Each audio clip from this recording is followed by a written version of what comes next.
Gods are not born, friend. They are made, and they are never made by the strong. They are made by the frightened. Take a people helpless before something they cannot fight. Give them a child and a sign and a promise. Then kneel and keep kneeling until the child believes it too. Do that, and you will have made yourself a god. Of a kind, at least. The kind you can point to. The kind you can look at and say, "She will save us," and then blame her when you are, in fact, not saved.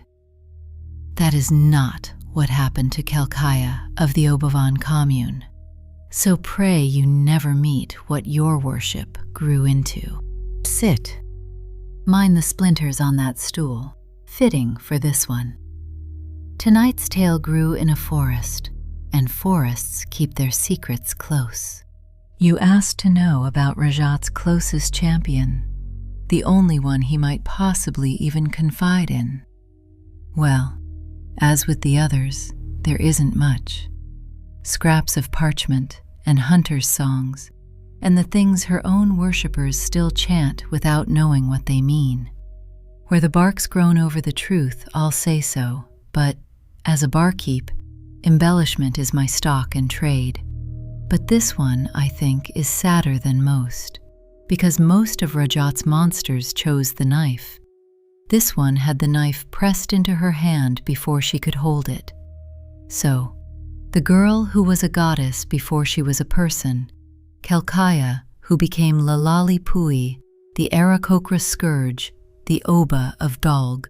Long before Gulg, before the Crimson Sun, there was a forest tribe, the Oba commune, hunters of the deep green age wood, a people of the canopy and the spear.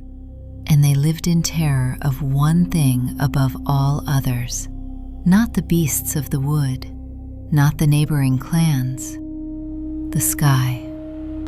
For the high crags above their forest belonged to the Aarakocra, the winged folk, the bird people, who rode the thermals and looked down on the crawling things below as slaves to the ground.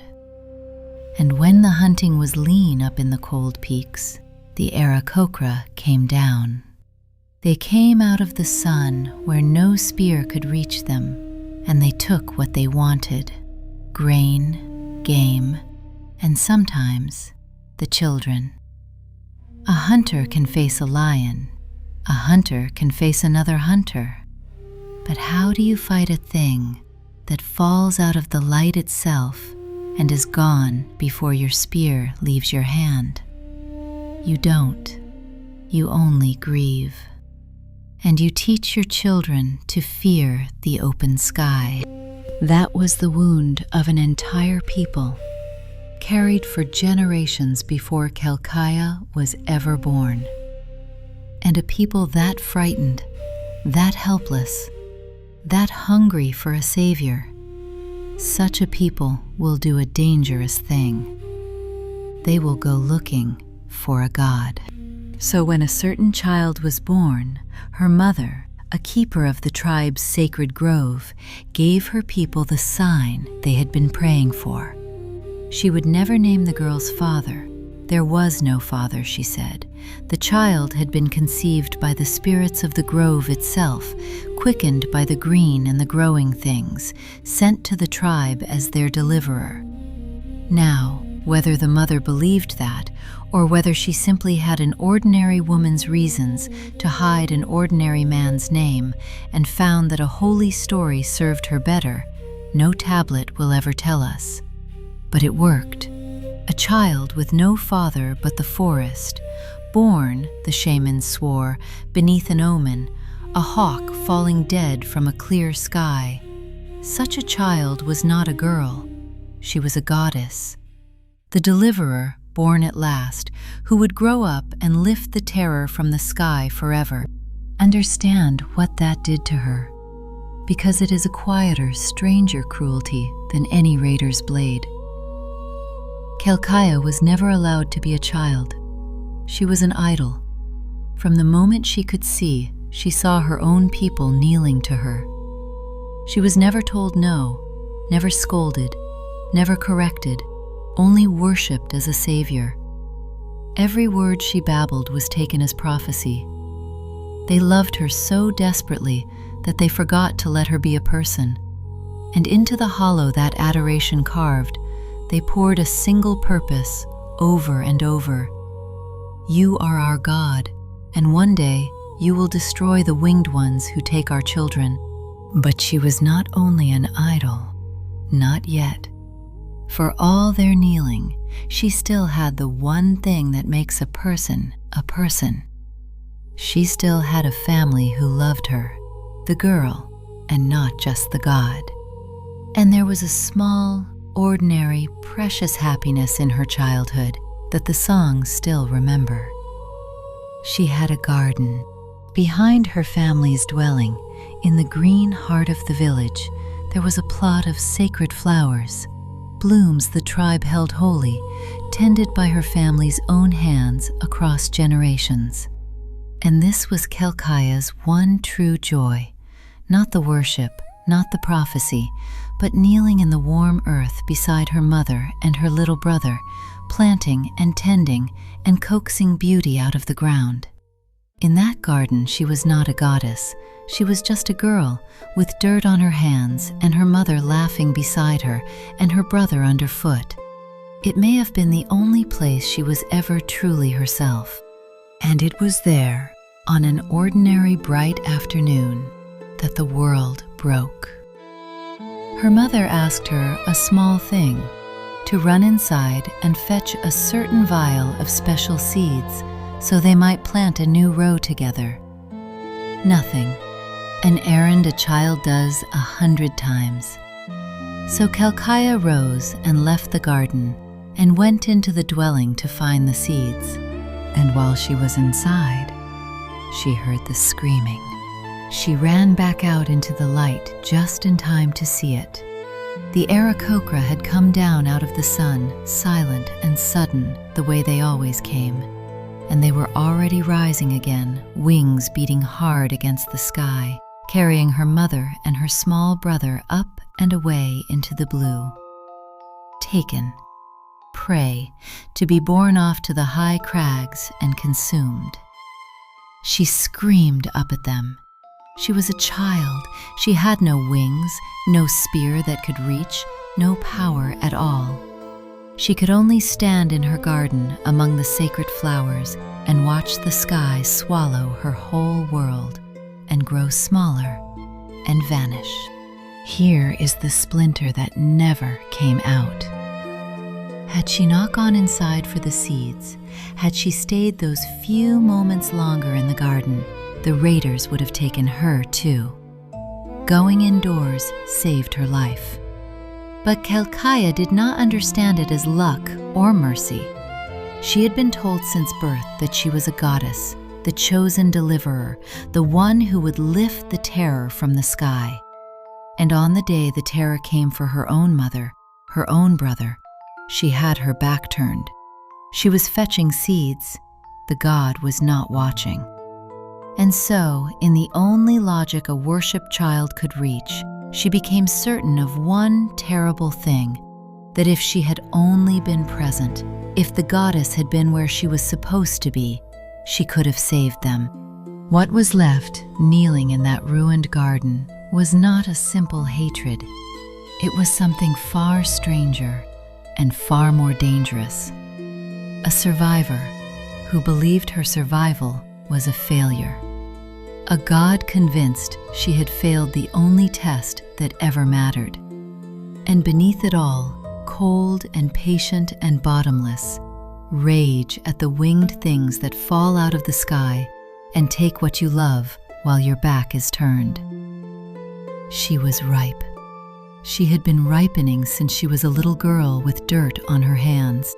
After the sky took her mother and her brother, the village did not abandon their little goddess. If anything, they clung to her harder. But understand how. She was a child, and so they venerated her the way you venerate a child who is a symbol. They paraded her, prayed to her, laid their hopes upon her, and decided everything for her. The elders ruled. The shamans spoke in her name. Kelkaya sat at the center of it all, adored and garlanded and utterly, completely powerless. A figurehead goddess, a holy little puppet who had just watched the sky carry off the only two people who loved her, and not the idol, and who was now told daily that she was the mightiest being her people had, while being permitted to decide nothing. If you wanted to design a hollow deep enough to swallow a soul, you could not do better than that. All the worship in the world and no power at all. Again. And into that hollow at last came a voice. Here is what sets her apart from every other monster in this saga. The others, Rajaat recruited as grown men and women, already hardened, whom he found and tempted and turned. Kelkaya he did not recruit. Kelkaya he raised. From a distance, from the shadows, from the time she was a grieving girl of 12. He never took her from the village. She remained their figurehead goddess in the trees. But he began to speak to her mind to mind, a presence in the quiet of her thoughts. And from time to time, they say, a hooded shape would come walking out of the deep forest to sit with her a while and teach her, and then be gone. To a powerless, worshipped, grieving child, he became the one thing no one else in her life was, someone who treated her as though she truly had power and meant to give her more. And understand this about Rajaat, for it is the strangest truth in all his monstrousness. He genuinely loved the natural world. For all that he would burn the world to remake it, his dream was a pristine athas, a primal paradise of untamed forest and clean water. And this one sincere and terrible passion he poured across the years and the miles into the orphaned girl. He taught her the names and powers of living things, the ways of the grove and the beast and the green, and the girl drank it in. A deep and genuine love of the untamed wild took root in her, twining through the grief. And understand, she did not find that love on her own. A voice in the trees gave it to her. A voice in the trees. A presence out of the deep forest. A father who was never named, never present, who spoke from the green and asked to be trusted. Her mother had told the whole tribe the girl was fathered by the spirit of the grove, and now a hooded thing walked out of the grove and raised her as his own. I do not say they were the same. No tablet says so. But I have kept a bar long enough to notice when a lie a mother tells turns out to have teeth. Whatever he was to her, he was not raising a druid. He was forging a weapon, and he knew exactly which fire to hold her in. He did not soothe her guilt over her mother and brother. He sharpened it. He took her pride, that certainty that she was chosen, and her rage at the winged things that take what you love, and he honed them, year by year, into a single edge. He taught her that her helplessness in the garden had been a lesson, that power is the only thing that keeps the sky from taking what you love, and he promised the grieving child that one day he would make her strong enough that no Aarakocra would ever rise beyond her reach. He shaped her to love the wild and to hate the winged in the same breath. By the time she was grown, there was no line in her between devotion and slaughter. He did not corrupt a person. He grew one. The only champion who was his creature from childhood, the closest thing the First Sorcerer ever had to a true daughter, and she loved him for it. That may be the saddest sentence I will speak at this bar all year. Here is the patience of Rajaat's cruelty. He did not hand the grieving girl a genocide. His first gift to her was smaller and far more clever. He made sure that when she came of age, she had the might and the wisdom to actually seize power in her own corner of the world, long before any steeple, any transformation, any cleansing. Under his guidance from afar, the powerless figurehead became something no one in the forest could gainsay. She grew into her strength, her magic, her terrible certainty, and one by one, the elders and shamans who had ruled in her name found themselves kneeling to a goddess who now, at last, truly ruled. And then she did the thing that damns her most, and it is worse than any battlefield. She took her peace-loving forest people, a gentle folk of the grove and the garden, who wanted nothing but their canopy and their dead, sky-taken kin remembered, and she made them into a machine of war. Tribe by tribe, she brought the surrounding peoples under her hand, some by awe, some by conquest, until the whole region marched to a goddess's purpose. And she pointed that purpose not only at the winged, but outward, at every race that was not her own. She began the slaughter before the cleansing ever formally began, for she had come to believe, with all a prophet's certainty, that the other peoples of the world were simply in the way, obstacles between her and the destiny she was born to fulfill. And here is the terrible part. She did not think herself a villain.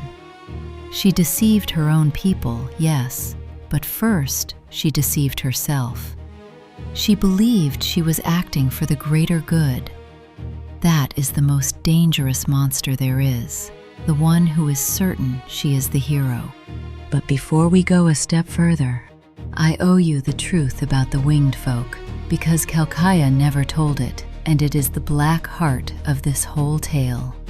The Aarakocra were not the malicious horror of her story. On Athas, in those days, they were not even a clever people, little more than beasts of the high air, no more evil than a hawk is evil. They lived few in number on the far cold mountaintops, and they kept to their heights. They did not covet the cities below, did not scheme, did not hate. And yes, when the hunting was lean, they came down and they took what they needed to live: game, grain. And sometimes Ral helped the tribes, the young. But they did it the way any predator takes prey, not from malice, not from cruelty, but from hunger. Nothing more, nothing less. They were not devils, they were animals doing what the sky made them to do. And a grieving child and the god who raised her took that simple, hungry, mindless thing and dressed it up as a demon that plucks babes from their cribs for sport. They needed the Aarakocra to be evil, so they made them evil in the telling.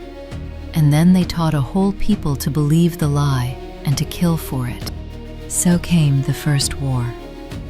With the tactics and the terrible wisdom Rajaat had poured into her, Kelkaya's united tribes did what her helpless childhood village never could. They reached the sky. Massed volleys of spears and slings and clever engines coordinated from the ground, a storm of stone and bone flung up at the descending winged, until it was they who learned to fear the open air. And it worked, after a fashion. She drove the Aarakocra away, broke them off her lands, scattered them to other hunting grounds, to distant skies and colder peaks. For the first time in living memory, the children of her forest slept safe beneath an empty heaven. It should have been enough. For a healed heart, it would have been. But a way is not gone, and a goddess born to end the winged could not abide that somewhere, over some far mountain, they still flew, still lived, still hunted, still were. The wound wanted more than safety. It wanted the sky itself emptied forever. And it was precisely then, when she had proven she could bend a whole people to slaughter, when her hunger had outgrown her corner of the world, that the voice in the trees called her at last to the White Mountain. Rajaat summoned his champions to the pristine tower to be remade and to begin the cleansing wars in earnest. They came to the White Mountain to be remade. And of all the 15, it was Kelkaya who went first. The first to stand beneath the dark lens, the first to feel the power of the newborn crimson sun come pouring into her and fill her to the brim. The very swelling of the sun from gold to blood, she was there for its first breath, its first witness, and its first vessel. And understand what the transformation truly did, for it is the same law that shaped every champion. The dark lens did not hand them some generic, identical godhood. It took what each of them already was and drove it to a terrible keenness. Just as it took Unis of Waverley's gift for the ledger and the long game and sharpened it into an almost magical genius for logistics and murder by arithmetic, so it seized upon the one thing Rajaat had spent a decade growing in Kelkaya, her power over nature and life itself, and it pushed that power to heights no forest shaman had ever dreamed. When she opened her golden eyes beneath that new red sun, she could feel the life of the whole world, not as a shaman feels it, in beasts and groves and growing things, but at the smallest level. The secret architecture of the living, the tiny hidden machinery inside blood and breath and seed. She understood life now the way a defiler understands death, intimately, completely, and without mercy. And she walked out of the steeple no longer a powerless idol, but as the Aarakocra Scourge, first made of Rajaat's champions, with power at last to match every prayer ever aimed at her and every promise her strange father had ever made. The prophecy was true now, and prophecies, once true, must be fulfilled. With her new power, Kelkaya turned at last to the purpose she was born, raised, and remade to complete. And here she proved herself among the most powerful magic wielders of all Rajaat's champions, because she was also among the most clever, and cleverness in a genocide is the deadliest gift of all. She had already learned the hard lesson of her first war. An enemy that flies can always flee. Drive the winged from one sky and they simply rise into another, into peaks no army can climb, nests no spear can reach. Force of arms would never finish them. She could chase feathers across the roof of the world for 1,000 years and never empty it. So the Aarakocra Scourge devised something far more patient and far more terrible than any army. With her new sight into the smallest machinery of life, she saw what no hunter before her had thought to see, that the Aarakocra were not merely winged, they were avian, their blood, their breath, their very flesh built on a different plan than the other peoples of Athas. What ran harmless in a human or an elf might, in a creature of feather and hollow bone, be made into a key. And so, in conjunction with dark alchemists dragged from her conquered territories, pouring her defiling art into the work, she labored to build a weapon that had never existed in the world, a plague crafted to slay one race and one race alone. She called it the Skyscourge. It was a defiling pestilence, a living curse, tuned to the unique biology of the winged folk, harmless to every other race, lethal only to them. But Kelkaya, ever the goddess who had been made powerless and could not bear it, built into her plague one final monstrous refinement, The Skyscourge did not merely kill the Aarakocra. As it burned through them, it channeled the very life essence out of the dying and poured it directly into her. A river of stolen vitality flowing across the miles into the Scourge herself, feeding her defiling magic, swelling her power with every winged death. It was as though the prophecy itself had been made literal. The deliverer would consume the terror from the sky and grow mighty on its dying. Every Aarakocra that fell anywhere in the world made the goddess of the forest a little more of a god.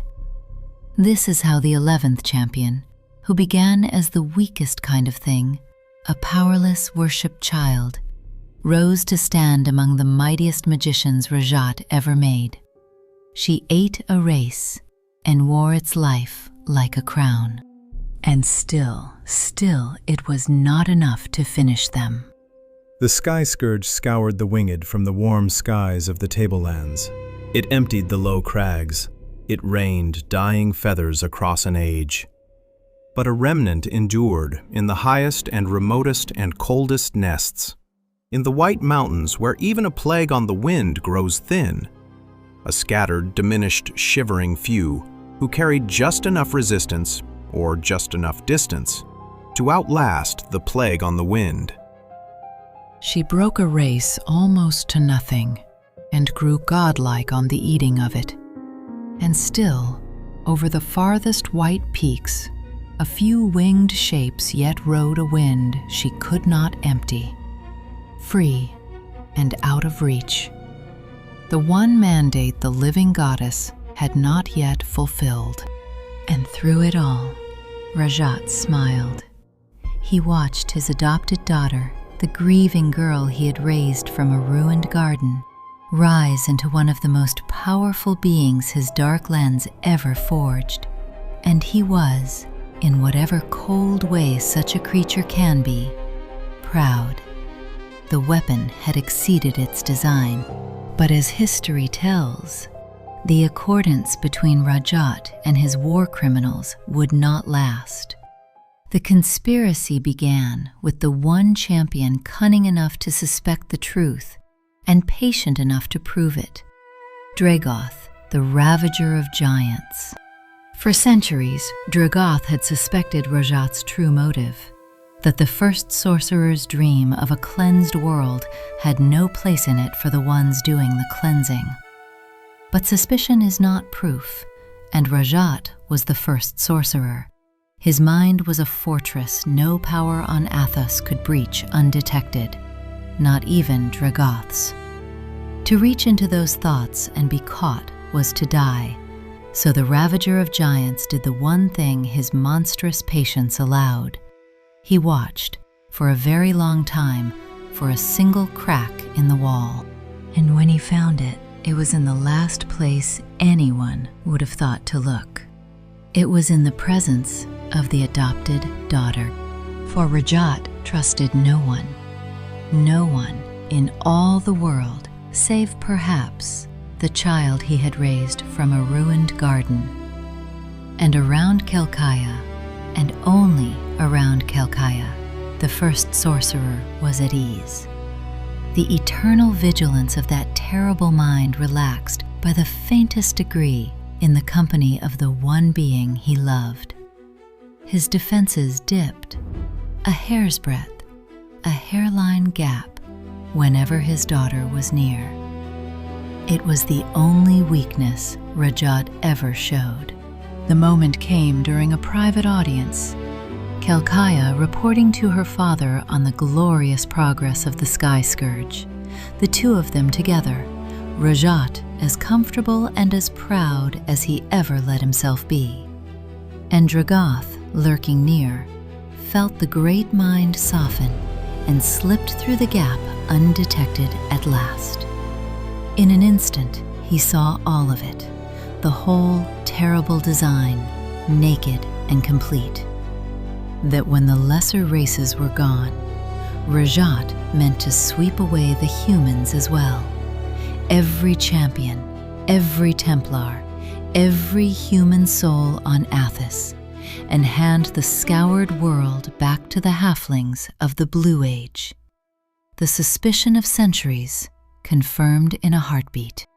Now, Dragoth held the truth, and he made a cold and clever choice. He would reveal it to Kelkaya first, before any other champion, for 2 reasons, and both were pure calculation. The first, no rebellion against Rajaat could ever succeed with the Aarakocra Scourge standing at his side. Her bond to him was the strongest of any champions. He was her father, and she had grown mighty, remember, feeding on the stolen life of a whole race. Without her, a coup was impossible. So to leave her loyal was suicide. The second reason was subtler. Kelkaya was, in those days, a titan of magic, but weak in the arts of the mind. And Dragoth was the greatest psionicist of them all. So into her thoughts, beneath her notice, he pressed the faintest of suggestions. Not a compulsion, never that.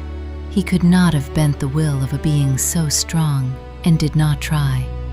Only a loosening, a gentle prying open of a heart clenched shut by a lifetime of love, just enough that she might look past the father she adored and truly see the plan he carried. And to Dragoth's astonishment, she did not fight it. She accepted the truth almost at once. Perhaps his whisper eased the way, but the deeper reason was this. Kelkaya knew Rajaat better than any champion who ever lived. She, whom he had raised on the love of the untouched wild, understood in her bones what he was.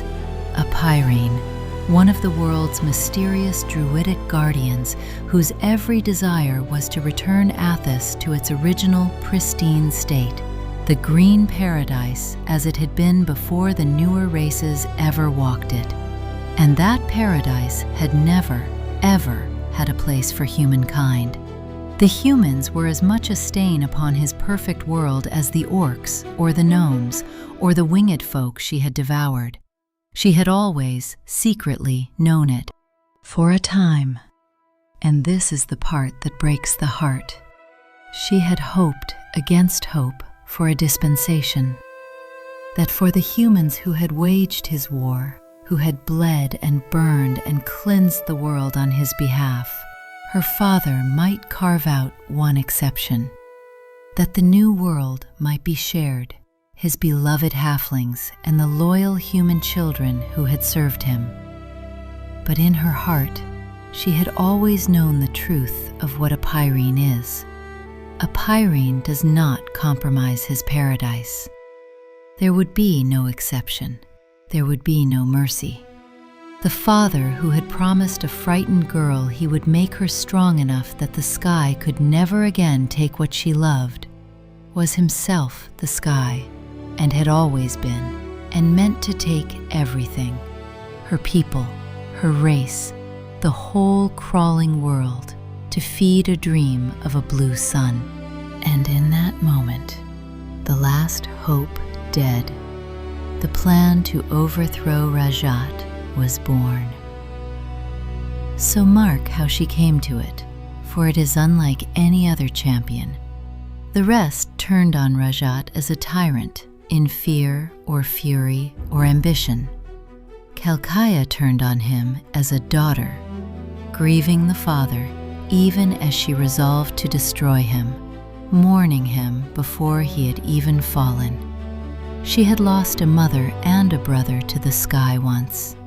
Now she would give up her father to the fire with her own hand, knowing exactly what it would cost her, and there would be no one left in all the world who had ever known the girl beneath the goddess. There is a hardness that comes only to a heart that has grieved one time too many. Now Dragoth and Kelkaya shared the most dangerous secret in the world. But 2 champions, even these 2, were no match for the First Sorcerer. They had no true plan yet, only the barest beginning of one, and a single grim certainty that they could not hope to beat Rajaat, not as they were. So they set out only to weaken him, patiently, invisibly, and to wait for a day they could not yet see. And so began the slow strangulation of a god. A shipment of magical supplies delayed here, a column of troops redirected a few degrees off true there, and cruelest and cleverest of all, the quiet, deliberate failure to replant the vast fields of garden and herd of livestock whose living energy fed the defiling magic of Rajaat and his champions. Little frauds, slow betrayals in the ledgers of empire, starving the god by inches and buying weakness against a reckoning still years away. But there was one champion in all of Athas whose mind was forged to read exactly such small, bureaucratic treasons, and she was not yet part of the plot. Uynus of Waverley, the Orc Plague, the Ledger Queen, the merchant's daughter who unmade a race by accounting. Her cold clerk's eye caught the delayed supplies, the crooked troop lines, the unplanted fields, and read the pattern in them as if it were written in scratches upon glass. She knew a slow sabotage when she saw one. She had invented the art, and rather than carry what she'd seen to Rajaat, she went to the conspirators and offered her services. Uynus saw what the goddess and the psionicist, for all their power, had not: that you cannot run a coup against a mind-reading god with two champions whispering in a wood. It needs a hub, it needs compartments. She offered to become the one who gathered the intelligence, who recruited the other champions one by one, who built a network of cells so that no champion ever knew what any other was doing, with herself the sole soul who held the whole design.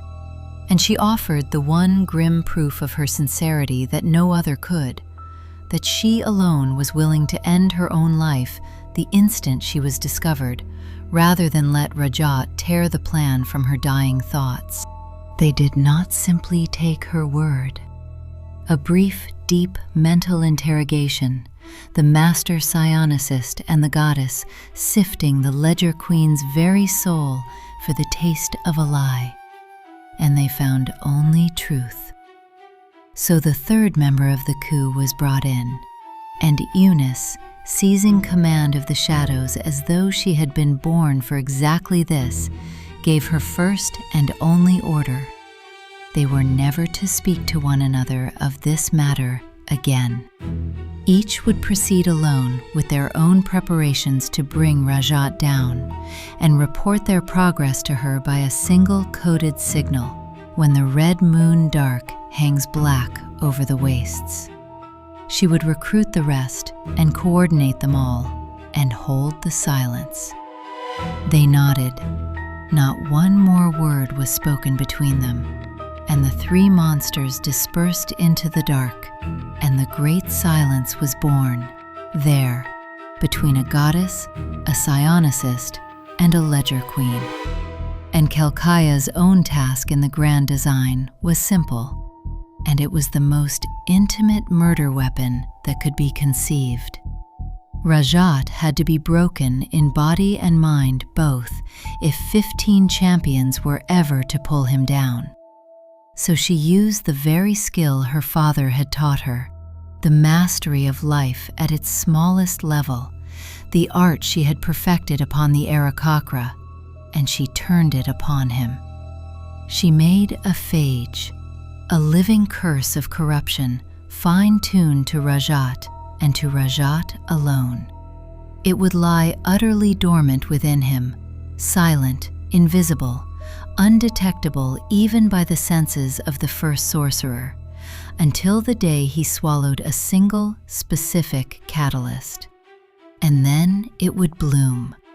It would erupt into furious life inside him and make the god feel as though his whole immortal body were being devoured from within by a swarm of fire ants.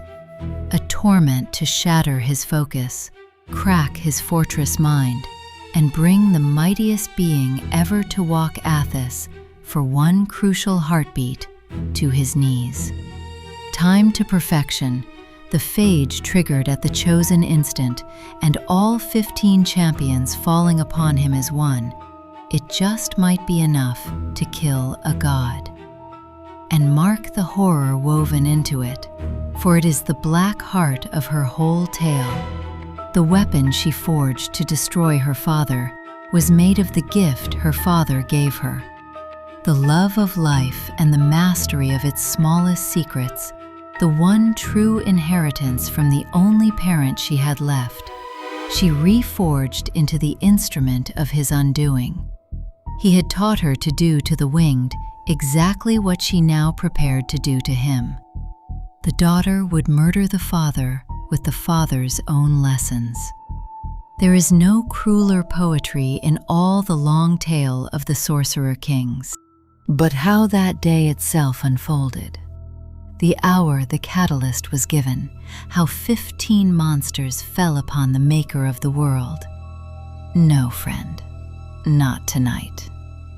15 champions turned on their creator, and every one of them carried a reason as deep and as private as the one you've heard tonight. Until you have sat here through all their tales, until every wound is laid bare on this bar, you cannot truly understand that day. So the fall of Rajaat will be the final tale of this saga, told when you know all 15 hearts that willed it. For now, know only what all Athas knows. Betray him they did, and even then they could not kill him. No power on Athas could. So Boris of Ebb took the terrible change upon himself, became the dragon, and the First Sorcerer was sealed away in the hollow, beyond the black. The god was buried. The world was theirs. What was left of it? In the aftermath of Rajaat's imprisonment, the 15 gathered one last time, not as conspirators now, but as heirs, to decide what roles they would occupy in the world they had helped to kill. And understand what was left to divide, friend. This was the tail end of the Green Age, and the green was going out of it like color from a dying man's face. A few villages and broken cities still clung to stubborn fields and scrub rock. There was still water here and there, lakes, small inland seas, the last of it, though none of them yet said so aloud. That was the estate of these demigods, remnants, and they carved it up like heirs at a funeral. Kelkaya's own groves, the forests of her birth, the gardens of her tribe, were long destroyed. So her eye turned south to a small forest, perhaps the last living one in that whole corner of the world, a green crescent of agafari and towering fern. She claimed it as her own. Dragoth claimed the region of Justinal, in that age one of the few great cities still built beside open water. And the other champions simply agreed. No bargaining, no knives in the dark, not for these two. Because every monster at that table understood the same arithmetic. Without Kelkaya and Dragoth, who had set the whole coup into motion, there would have been no betrayal, and they might very well be dead alongside the races they destroyed, ground up in the last act of Rajaat's plan. First choice of the spoils was the least the living owed them. Her place in the world set, she had one final duty to perform in the name of Rajaat.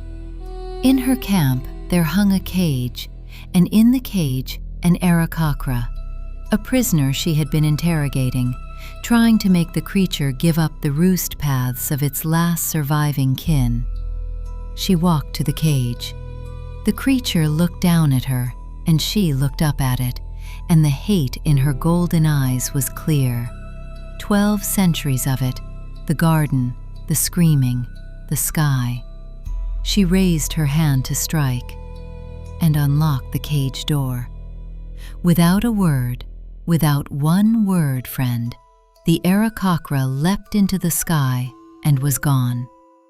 She had killed enough of them to avenge her mother and her brother 1,000 times over, and she would not kill a single one more in the name of a father who had been planning all along to kill her at the end of the very cleansing she had been fighting for. Rajaat's dream would die in the hollow he was eternally imprisoned in. The scourge of the Aarakocra simply stopped. On the last day of the war, she opened her hand and let the sky go. Not out of mercy, but out of spite. When the Maker was buried and the world divided, Lalali-Puy did not have to invent a way to rule, the way Uines invented her false god, Badna. She simply kept being what she had been made in the cradle to be, a goddess. In the small southern forest she had claimed, the green crescent, the last living wood in her corner of the dying world, rose the forest city of Gulg, and there she raised her throne in the crown of a great tree and let an entire city do to itself gladly what one desperate tribe had once done to her: provide her with worship. And she froze her city in time. This is the tell, the fingerprint of the wound. Of all the sorcerer kings, Lalali-Puy alone rules a realm that must never change. No free trade to bring new ideas, no progress, no upheaval, nothing new under her canopy. Only the same green, perfect, unchanging paradise of worship, sealed behind a miles-long living wall of thorns forever. Think on what Gulg truly is and what it is for. It is a garden, a vast, walled, sacred garden of flowers and worshippers, tended by a goddess who will let nothing in it ever wither, ever leave, ever be taken. She has spent 2,000 years doing to an entire city what she once did on her knees in the earth beside her mother, tending a garden and keeping it safe. Because the last time she left a garden untended for even a moment, the last time the goddess turned her back to fetch a handful of seeds, the sky came down and took everything she loved. She will not turn her back again, not ever. She sealed her whole world behind a wall of thorns so that she would never again have to hear the screaming and run out too late. And she is still there, friend. That is the horror of her ending. She doesn't have one. While the orc plague was consumed by black ooze on the ivory plain, the Oba of Gulg simply endures. Beloved, serene, a true living goddess in the trees, adored by generations who have never once been told to fear her. Lalali-Puy enthroned in the treetop palace of Gulg beneath the crimson sun, adored and serene, her people kneeling in genuine love below the great agafari tree. And so the ages of the sorcerer kings ground past, and the goddess tended her garden, and found, to her cold amusement, that the last forest in her corner of the world came with a neighbor. For at the other end of her green crescent squats another city and another champion, Nibene, the Shadow King, as secretive as she is adored, as hidden as she is worshipped. And his city's lifeblood, its chief trade, its walls, its wealth, is agafari wood. Her trees, friend. From the day the two cities rose, Gulg and Nibene have waged an ages-old territorial war for that one surviving forest. Skirmish and ambush, hunter against Templar, 1,000 years of blood among the trees. The world's last green place fought over by two of the world's last gods. And here is the joke history plays. Of all the tyrants of the tablelands, the Oba is the only one her people genuinely love. For the citizens of Gulg are convinced, and not wrongly, that their forest goddess is all that stands between them and the Shadow King's axes. Then, 2,000 years after the towers fell silent, the age broke open. You have heard the shape of it at this bar before. The heroes of Tyr slew a dragon, a usurper king schemed, and the chain of falling thrones ended with the unthinkable. Boris dead, and Rajaat's prison failing. The First Sorcerer loose upon the world once more, and the Oba of Gulg left her garden. For the first time in an age, she rode out from the thorn wall, out into the dust with Hamanu of Uruk, with Nibene, her eternal rival, with Tektuktitle of Draj, monsters shoulder to shoulder with the very heroes who had been killing their kind, because every one of them understood what you now understand. The Blue Age paradise had no place for humans in it. It never had. And in the wastes by Draxa, when the sun rose strange and blue, a sun wizard named Sidira of Tyr faced the forest goddess and named the old truth aloud, that the champions had not turned on Rajaat because he was mad, but because they had learned who would be left when he restored his pristine world. That's right, admitted the Oba. 2,000 years of silence, and she confessed it in a sentence. Everything I have told you tonight, friend, hangs from that one admission. So the last battle of the age was fought with the scourge in the dark lens and powers no bard can number, and the gods paid a butcher's bill. Tektuktitle of Draj died carrying the lens against his maker. Androponus of Balak was hurled living into the black, and Rajaat was bound anew, his flesh and physical form boiled away by the combined powers of the heroes of Tyr and his own former champions, and the wispy remains of his essence slammed back into the hollow at the center of a dead word. Simultaneously came the birth of the cerulean storm, a mighty tempest of the likes Athas had not seen for almost 3,000 years, with the usurper Tithian of Tyr fused into its core as the living lock on the prison door, and the dark lens sunk beneath fire and warded beyond reach. And when the killing was done, the Oba of Gulg simply turned for home. One of the last of the 15 still standing, she walked out of the end of an age the same way she walked out of the cleansing, alive, unbowed, and back to her garden before the ash settled. Say what you will of her, friend, she is a woman who survives. But the storm changed the sky itself. Ever since, violent rains, tear storms, the people call them, have come raking across the tablelands. And where every other monarch saw catastrophe, the goddess of the garden saw seeds. She stood before her people and proclaimed the rain a gift of the forest goddess. Wherever the rain falls, there will the forest grow. And wherever the forest grows, the forest goddess will be there. For all the forests of Athas belong to the Oba. And here is the thing the sages say plainly, the thing that should stop your heart if you've listened tonight. Behind the rhetoric, Lalali-Puy actually wants to restore the vitality of Athas. It is no pose. Her crusade has made her gentler, more generous to her faithful, more forgiving. And life in Gulg, alone among the city-states, has actually gotten better. Think on it. Of all 15 monsters Rajaat made, the one he raised from a child in a garden is the only one now laboring to make the dead world green again. Her father's one true dream, the living world restored. She is finishing it, her way, without the genocide.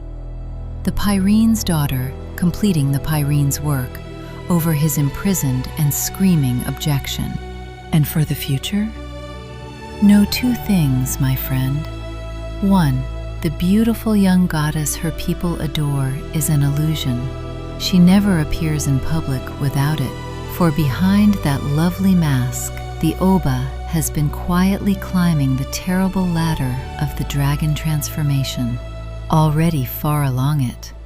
A monster's power banked behind a mother's smile. Because the garden's keeper intends to be strong enough that nothing can ever take the garden from her. And two, at the other end of the forest, her ancient rival has woken. Since the storm, the Shadow King, reclusive for millennia, has come down from his palace, active and watchful in his city as he has not been in an age. Two of the last champions of Rajaat, first and oldest of enemies, at either end of the last forest on Athas. She dreaming of a world of green with all of it hers, he with his axes and his hunger for her trees, circling one another as the rains fall. The next great war of the dying world is already growing, friend, quiet as roots under a wall. And the goddess is patient. She was raised to be. And every so often, on a clear day, over the far white peaks, her worshippers might glimpse a distant wheeling speck of wings, an Aarakocra riding the high wind. Her Templars would swear their goddess does not see it. She sees it. She has seen it every clear day for 2,000 years. The sky alive, the one thing she was made to empty, and she has never once raised her hand against it. Ask any lore master why the Scourge of the Aarakocra left her great work unfinished, and they will tell you she failed. You know better now. Remember the open cage. Some hunts do not end in failure, friend. Some end in mercy. One of the few mercies she has ever allowed herself to give.